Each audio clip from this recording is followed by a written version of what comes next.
Thomas Sankara a été une lueur d'espoir pour le Burkina Faso et, en effet, pour toute l'Afrique.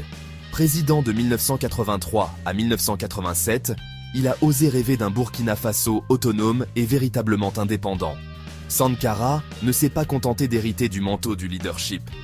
Il croyait à l'action, à un changement tangible qui sortirait son peuple de la pauvreté et de l'influence néocoloniale.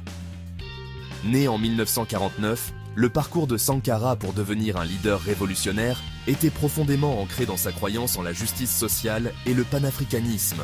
Il a rejoint l'armée, excellent dans sa formation, mais sa véritable passion résidait dans la transformation de la vie des gens ordinaires. Sa vision pour le Burkina Faso était claire, se libérer des chaînes du néocolonialisme et tracer une voie vers une véritable indépendance. Sankara comprenait que la vraie liberté allait au-delà de l'indépendance politique. Cela signifiait l'autonomisation économique, l'égalité sociale et la préservation de la culture et de l'identité africaine. Son engagement envers ces idéaux a profondément résonné auprès du peuple burkinabé, qui a vu en lui un dirigeant véritablement dévoué à son bien-être. Son mandat de président a peut-être été tragiquement interrompu, mais sa vision d'un Burkina Faso autosuffisant et socialement juste continue d'inspirer l'espoir et l'action. L'héritage de Thomas Sankara, le leader révolutionnaire qui a osé rêver grand, perdure. Thomas Sankara possédait un charisme rare qui attirait les gens à lui. Il parlait avec passion et conviction, abordant les vraies préoccupations des gens ordinaires.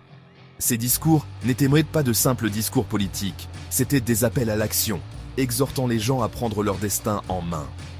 Les paroles de Sankara ont profondément résonné auprès des masses parce qu'il vivait selon les principes qu'il prêchait. Il a prêché par l'exemple, réduisant notamment son propre salaire en tant que président et choisissant de mener une vie modeste. Il a fui les pièges du pouvoir et des privilèges, optant plutôt pour une existence simple qui reflétait sa solidarité avec le peuple. Sankara croyait en une vie d'intégrité, exempte de corruption et de cupidité. Il a déclaré « Tandis que les révolutionnaires, en tant qu'individus, peuvent être assassinés, vous ne pouvez pas tuer les idées. » Cette déclaration résumait sa croyance au pouvoir des idées pour inspirer le changement, même face à l'adversité. L'intégrité de Sankara était inébranlable. Il a refusé de compromettre ses principes pour un gain personnel ou un opportunisme politique. Son engagement envers l'honnêteté et la transparence lui a valu le respect et l'admiration du peuple. Le charisme de Sankara ne se limitait pas à ses discours puissants ou à sa présence captivante. Il était enraciné dans son intégrité inébranlable, son empathie sincère pour le peuple et son engagement indéfectible envers son bien-être. La présidence de Thomas Sankara a été marquée par une série de politiques révolutionnaires visant à transformer le Burkina Faso de fond en comble. Il croyait à l'autosuffisance, reconnaissant qu'une véritable indépendance signifiait prendre le contrôle de son propre destin. L'un de ses premiers actes a été de lancer des programmes ambitieux pour stimuler la production agricole, visant à assurer la sécurité alimentaire pour tous. Sankara comprenait que l'éducation était la clé du progrès. Il a donné la priorité à l'éducation, en particulier pour les filles, augmentant considérablement les taux de scolarisation. Les soins de santé étaient une autre pierre angulaire de son programme révolutionnaire.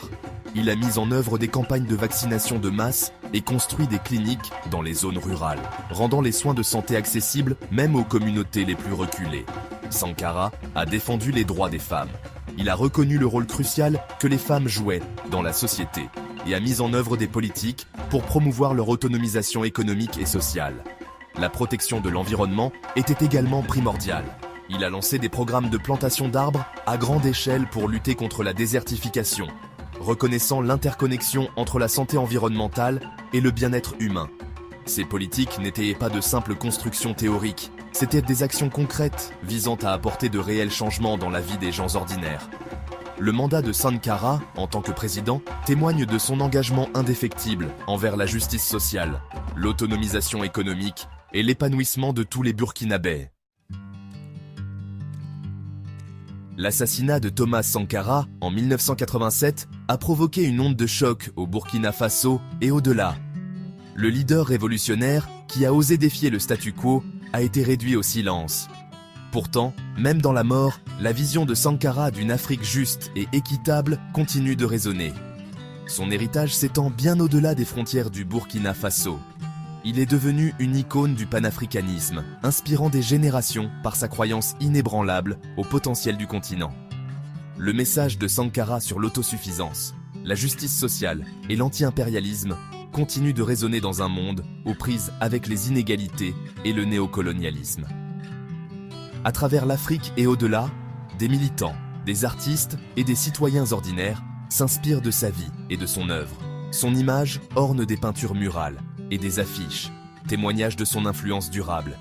Les idées de Sankara sont maintenues en vie grâce aux innombrables organisations et mouvements qui œuvrent à la réalisation de sa vision d'une Afrique véritablement libérée et prospère.